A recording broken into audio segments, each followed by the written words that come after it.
sobre as complicações da doença do refluxo gastroesofágico. As úlceras esofágicas. As úlceras, elas são complicações frequentes, né, na doença do refluxo.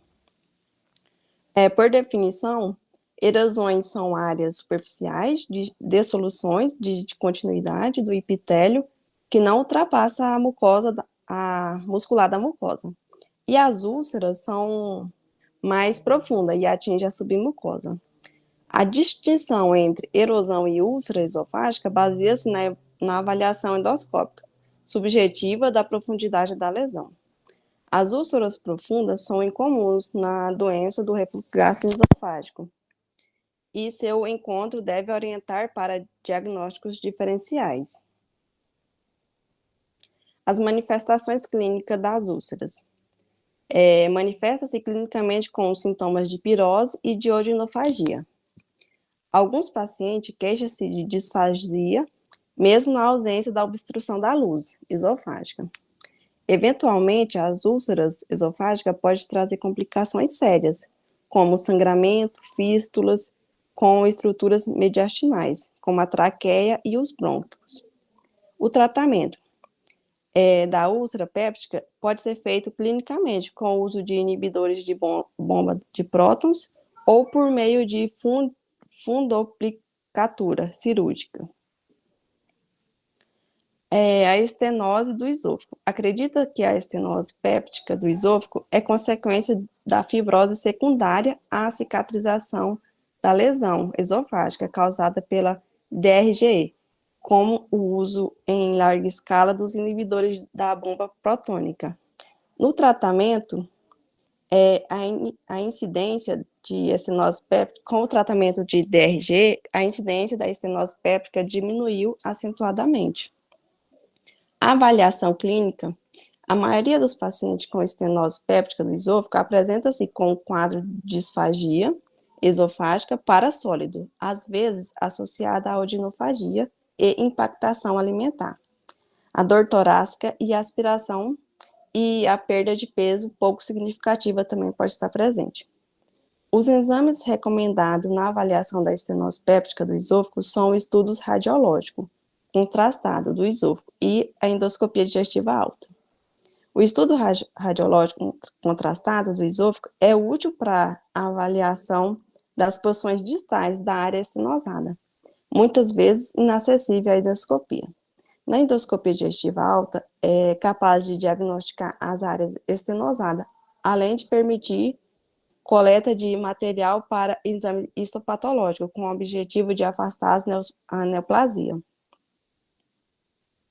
O tratamento endoscópico. De acordo com as características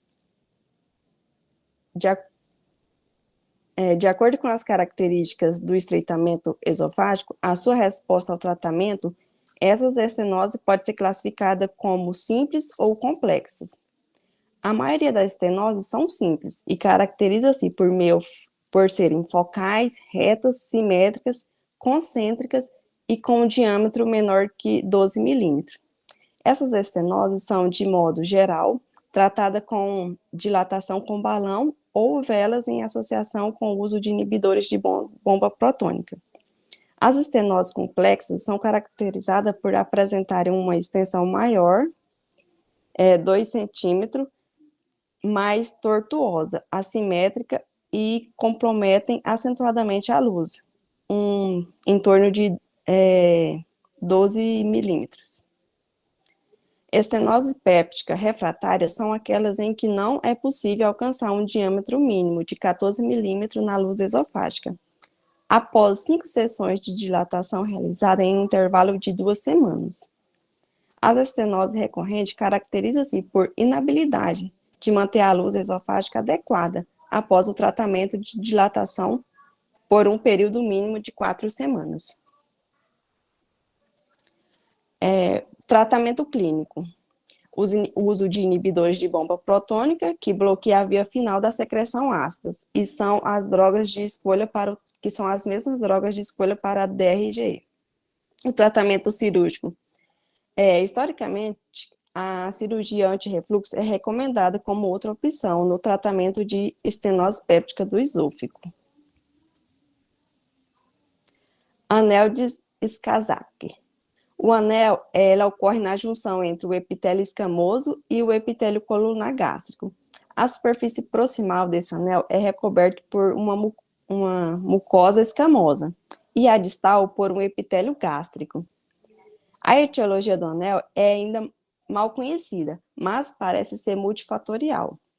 Existe evidência de que a doença do refluxo gastroesofágico é mais prevalente nos portadores do anel. A maioria dos pacientes com anel são assintomáticos, entretanto, alguns evolui com quadro clínico de disfagia esofágica intermitente para sólidos. O diagnóstico é baseado em exames de endoscopia digestiva alta e estudos radiológicos contrastados do esôfago. Também ele pode ser por dilatação na endoscopia com velas de grande calibre e balão hidrostático. Esse procedimento é seguro e eficaz, mas aproximadamente 50% dos pacientes necessitam sim, de dilatações subsequentes. Sobre o esôfago de Barrett. O esôfago de Barrett é definido como uma substituição do epitélio escamoso do esôfago por um epitélio colunar.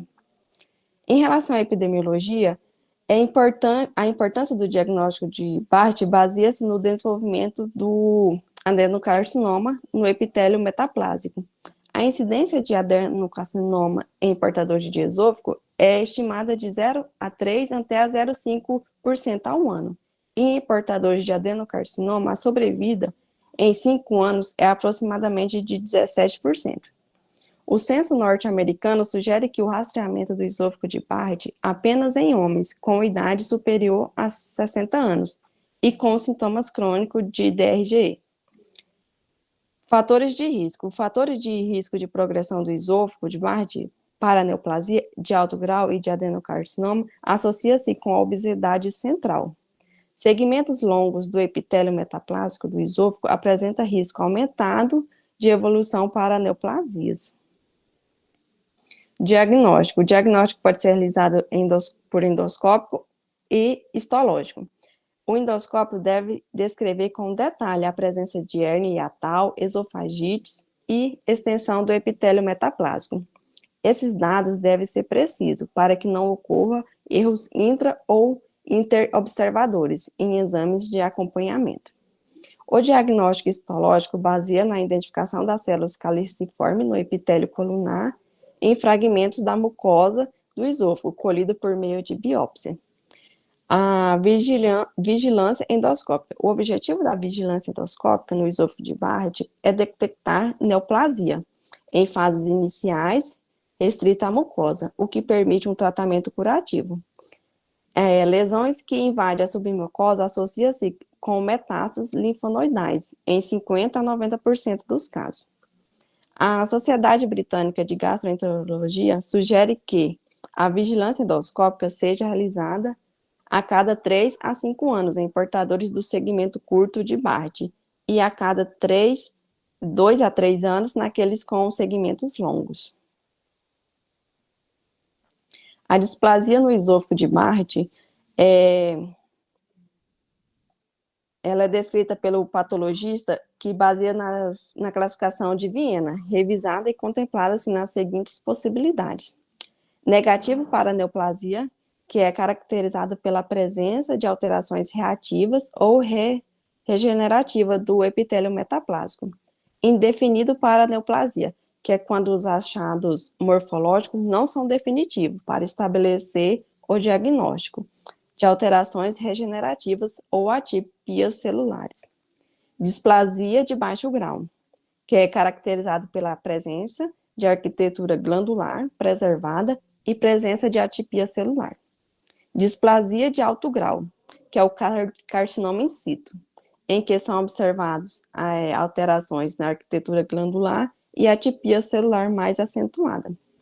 Os pacientes com diagnóstico de esôfago de Barrett com displasias indefinidas ou de baixo grau devem ter seu tratamento com antissecretores otimizados e serem reavaliados por endoscopia após 6 a 12 meses.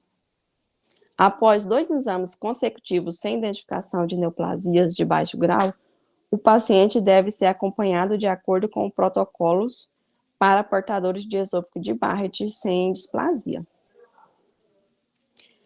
Aqui mostra como deve ser realizada a vigilância endoscópica.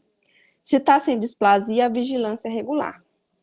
Aí, na vigilância regular, deu negativo, sem neoplasia, continua só com a vigilância regular. Na displasia indefinida, que é repetida a cada 6 a 1 ano, sem displasia, mantém a vigilância regular. Com displasia indefinida, se continuar, tem que repetir a cada 6 meses a 1 ano. Na vigilância endoscópica de displasia de baixo grau. Repetir de 6 a 12 meses, né? E ausência em 2 exames consecutivos, vigilância habitual. Na displasia de alto grau, intervenções terapêuticas, ressecção endoscópica, terapia ablasiva ou uma possível esofagectomia.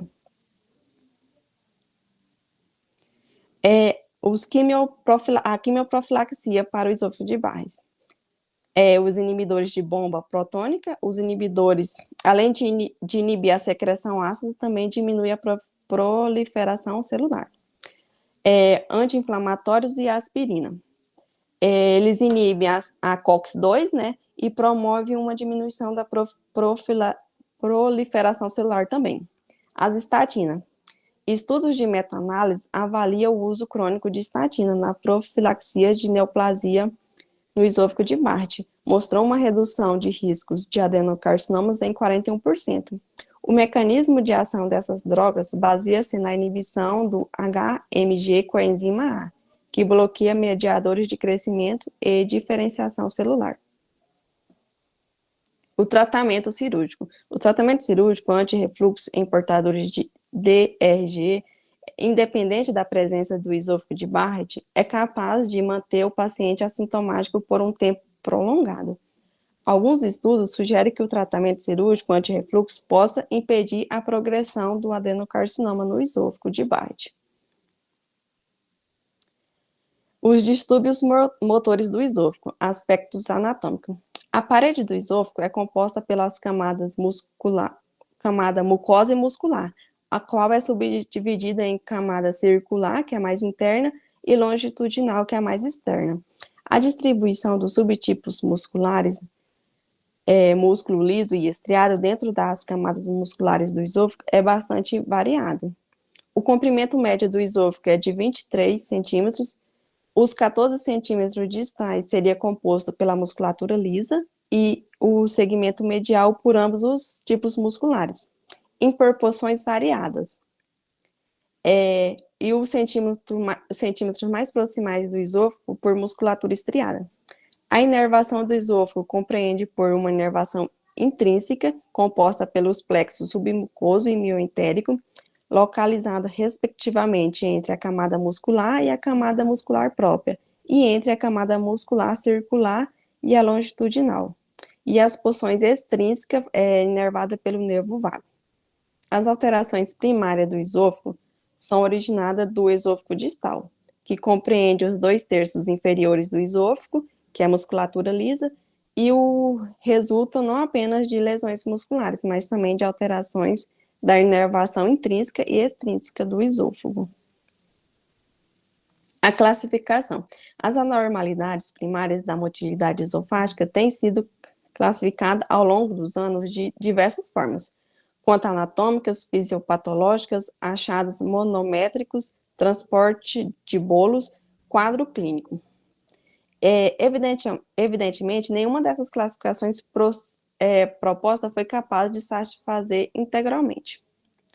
Em relação à fisiopatologia, diversos mecanismos fisiopatológicos têm sido descritos para explicar a anormalidade da motilidade esofágica, observada ao exame de manometria.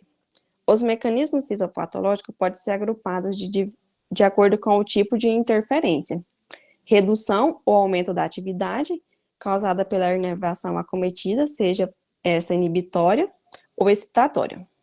As desordens associadas à redução da inervação inibitória podem acarretar perda da peristalse e ou incapacidade de relaxamento do esfíncter inferior do esôfago. ao passo que o aumento da atividade inibitória causa relaxamento transitório do esfíncter esofágico inferior. Da mesma maneira, as desordens associadas ao aumento e ou à diminuição da atividade excitatória culminam, respectivamente, em hiper ou hipercontratilidade esofágica.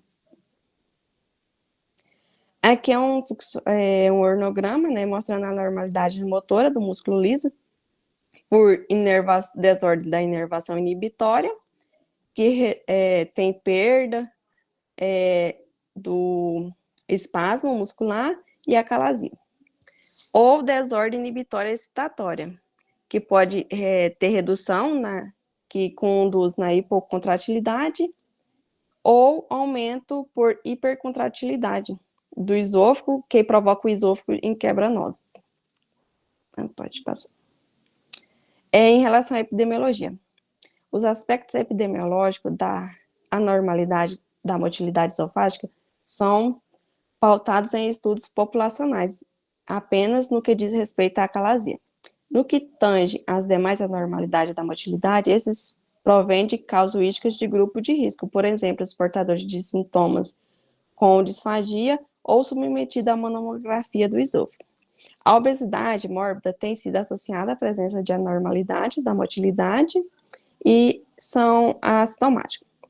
A etiologia dos distúrbios motores do esôfago permanece desconhecida. Eventuais, no entanto, surge que a agressão inicial na acalasia seria motivada por quadros infecciosos, possivelmente associada a vírus comum ou defragados por outro fator ambiental, quanto nutricional ou toxina, resultando em processos inflamatórios com infiltrado inflamatório, principalmente os linfócitos T ao redor dos neurônios do plexo mioentérico. O diagnóstico. A anormalidade da motilidade esofagiana geralmente se manifesta como disfagia ou dor torácica, mas raramente com pirose e regurgitação ou tosse. Dentre os exames complementares disponíveis, a mamografia do esôfago persiste como método padrão de referência, haja visto sua autossensibilidade e especificidade no diagnóstico das anormalidades da motilidade. Os achados radiológicos característicos da acalasia incluem graus variados de dilatação do esôfago, acompanhamento do retardo do esvaziamento com formação de hidroaéreos e afunilamento simétrico e gradual nos níveis de junção esofágico-gástrica, com aspecto de bico de passarinho ou ponta de lápis. Aqui tem as imagens demonstrando cada um desses, de acordo, está na sequência. Tem a dilatação, o último tem o esôfago de quebra-nozes, pode passar. O tratamento das anormalidades da motilidade esofágica ainda é motivo de grande controvérsia. Não bastante, a incompleta associação entre sintomas e achados monométricos. Nesses casos, o tratamento da anormalidade é direcionado para alívio do sintoma. O tratamento farmacológico inclui relaxamento musculares, doadores de óxido nítrico, psicotrópico como antidepressivo, agonista muscarínico de ação direta e inibidores da acetilcolinesterase. O tratamento endoscópico injeção de toxina botulínica no esfíncter inferior do esôfago, injeção de toxina botulínica no corpo do esôfago, pneumática do esfíncter inferior do esôfago com um balão de 30 a 40 milímetros. O cirúrgico é miotonia e esofagectomia.